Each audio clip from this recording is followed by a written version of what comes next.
we are going to continue with part 4 of the episode 5 video series, where we are going to exemplify live and without script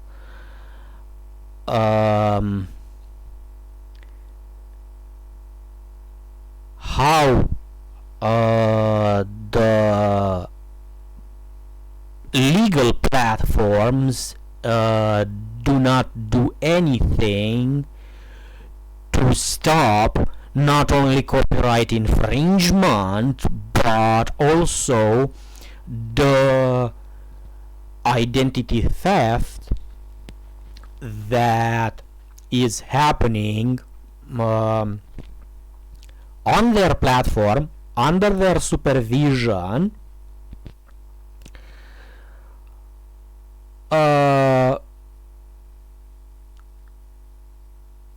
enterprised by other users.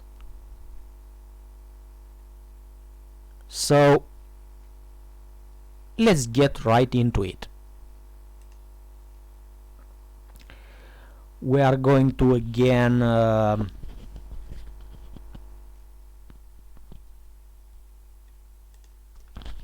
open some live tabs that are going to open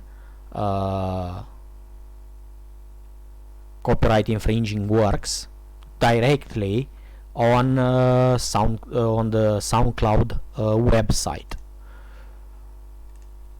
I am going to try to pass through these examples at a faster pace because I have about 400 examples on SoundCloud and I don't know how many on YouTube, but believe it or not, there are thousands, probably hundreds of thousands, and as I see how SoundCloud deals with it, probably millions to tens of millions of accounts that are doing this illegality regarding the copyright infringement and this relicensing under a copyright under a free software license such as Creative Commons, and now nobody is doing nothing about it. Nobody is doing anything about it. And I can't do anything about it because if I am going to open an account on SoundCloud to actually do something about it, probably my account is going to be closed because of their terms of service that say if I am not the express owner of the copyrighted work that I'm reporting, my account is going to be closed, even if I'm reporting felonies. Okay, so again, Mr. Johan N. Likander, assorted trans volume blah blah blah, it's not a problem until here. He paid probably his licenses. Let's see if we actually recognize an artist.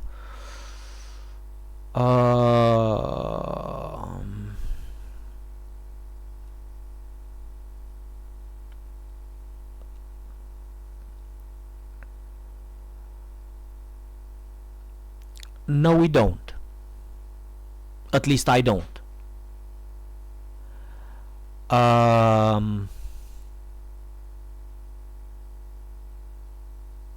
why did I put this here?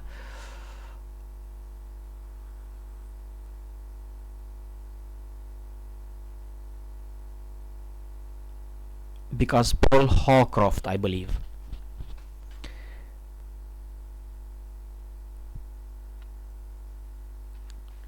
Oh, and Pablo Gargano,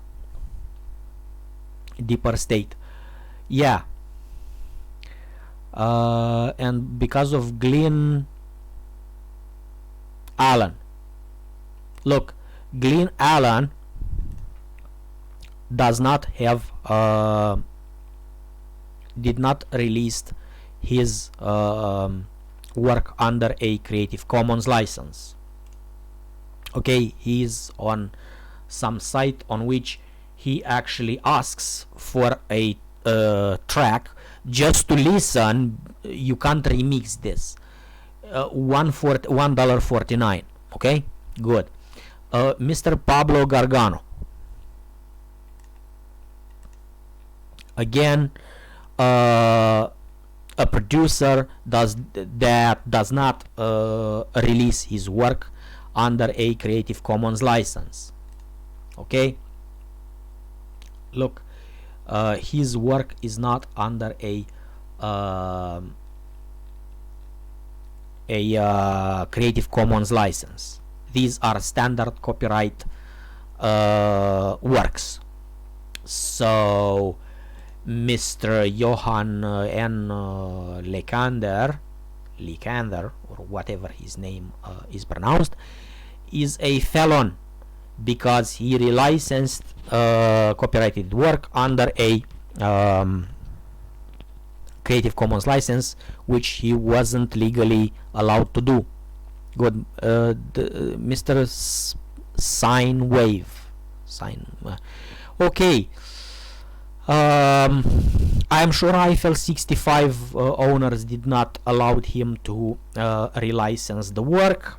Again, relicensed, and Hardwell did not allow him to license his work.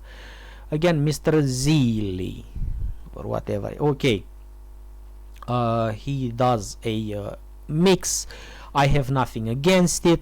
Again, the artists did not allow you to relicense their work. This is not just copyright infringement. Again, identity theft. Mr. DJ Cora on the mix. Okay, fine. If you didn't pay the license to actually do the remix for Hardwell versus Linkin Park, because I'm sure Linkin Park did not allow you to use their work to for relicensing under a Creative Commons license. Another felon. Mr. Negative Spaceman, Michael Jackson is dead. This one is almost good. It's almost legally passable.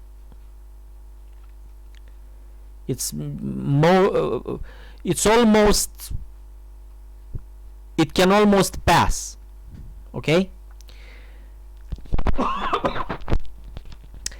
But he uses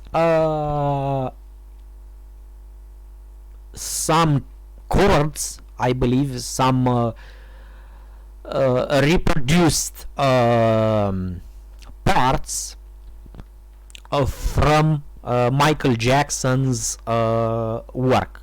Because if you are going to do something like I don't know, Jimmy Hoffa is dead or something like that, there are songs, there are musical productions with this theme, somebody is dead, and they are doing their own original thing, their own original music and vocals that they own. Fine, that's good.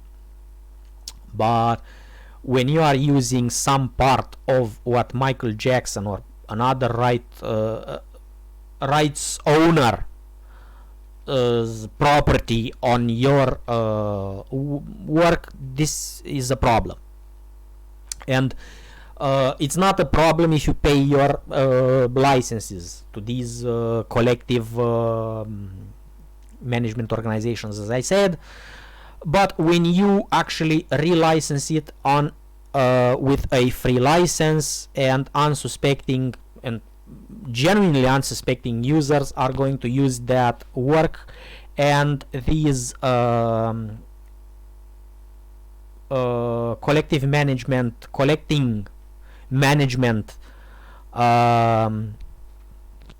or collective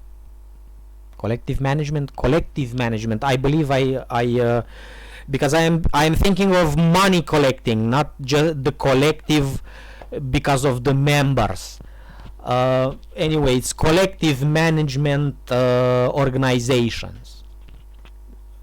At least in my language, sounds different. Anyway, again, Mr. Negative Spaceman, if you don't have your samples cleared or your chords cleared, you are putting us in danger. Next, Mr. Kaz, Hardwell Spaceman, of course, bootleg, again, it's not a problem. Here's the instrumental version of my bootleg of Hardwell Spaceman. Enjoy. Yes, we could enjoy it on our own responsibility if you wouldn't have relicensed the work of somebody else, and instead of copyright infringement, now you are accused of identity theft. Rushmore, Press E-Pack Volume 2. Mr. Rushmore, again, good DJs. All of them are good DJs, those that I've exemplified, but they are breaking the law, and they are putting us in the situation of breaking the law, because I'm sure Mr. Rushmore, Kanye West did not, Kendrick Lamar and others did not, David Guetta, Sean Paul, Florida, Bruno Mars, Justin Timberlake. This guy actually protested with a banner, you know, to take more money from the Ministry of Culture in his country. At least that's what the news said at the time. And I'm sure Mr. Timberlake does not agree, and the rest that I mentioned do not agree with you relicensing their work under a free Creative Commons license. And no, you don't do us any good. And you know that you don't do us any good, because you are stating here all rights reserved to the artists of the original songs. If the all rights are reserved to the original artists of the original song, Creative Commons gives us some rights, and just some rights are reserved to the original artists of the original songs. And if those artists did not give those rights, they did not passed, not gave, because gave would mean something you give totally. No, if they didn't pass some rights, a copy of those some rights to us, so we can have those rights too. No, I'm sure Adele and Martin Garrix did not also gave you the permission to relicense their work under a Creative Commons license. Again, Mr. Blinov, Victor Tsoi, Blood type instrumental variation. Yeah, an instrumental variation, but yeah, from Phil Migla something. I'm sure this is a copyrighted work. Yes, Mr. Bamp, just by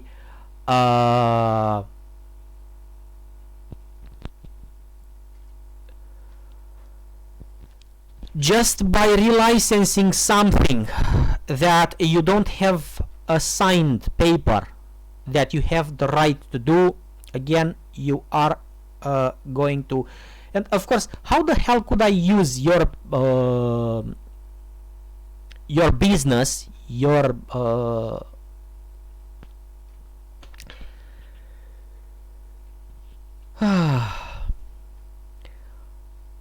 how could I use your services in an official manner when you actually infringe and you deceive us by actually relicensing something that is not yours?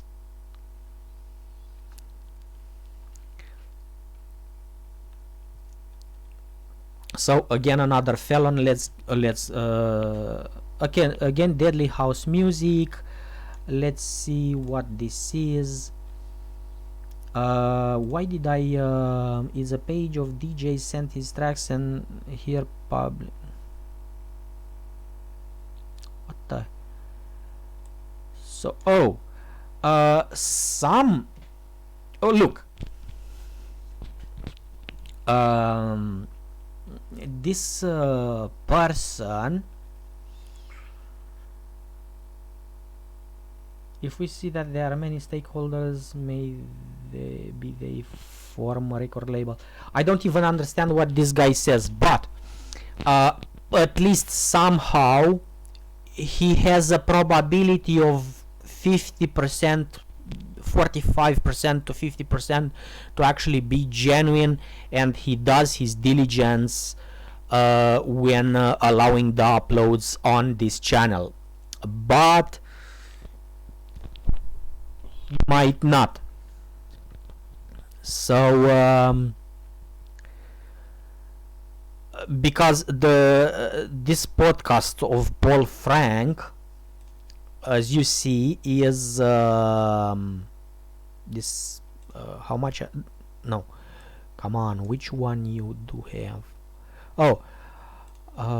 Let's see. One, it's under standard copyright license, which is understandable, but one of them is actually under a Creative Commons license. And the problem is, if the DJ did not clear his samples, which I believe he didn't do it. The search showed me this basketball player or something. Oh, look, he actually shows me the. Wait a minute. The playlist. Yeah, the playlist does not give us on at least on Spotify any clues that one of these songs are actually in a copyright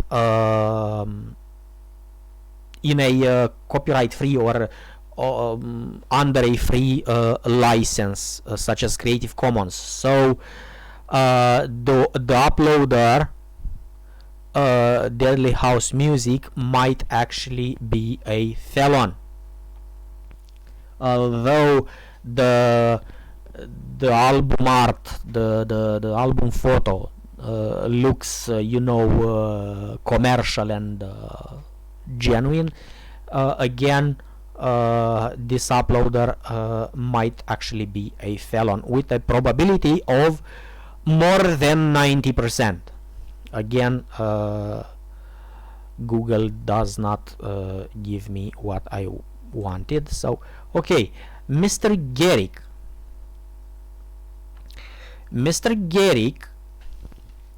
is an example of uploader that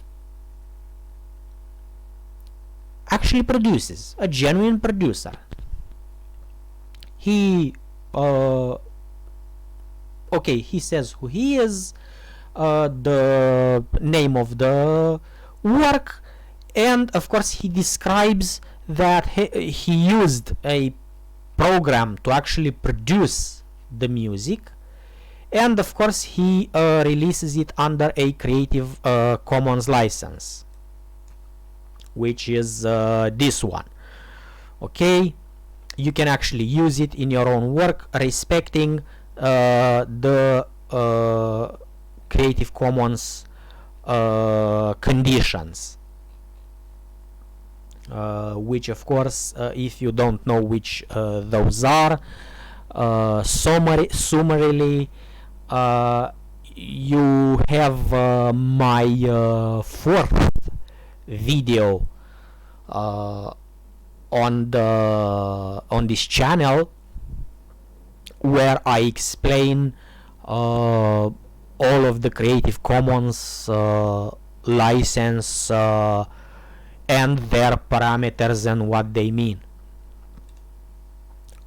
Again,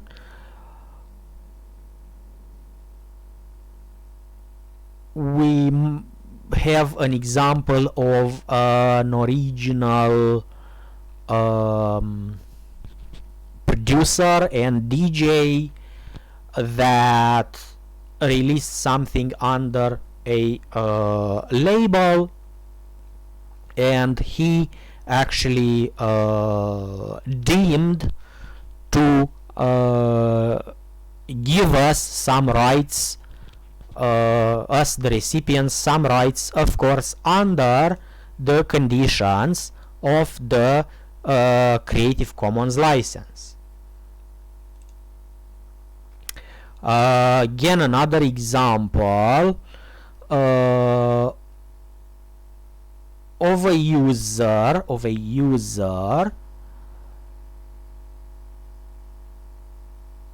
that we don't even know what he means.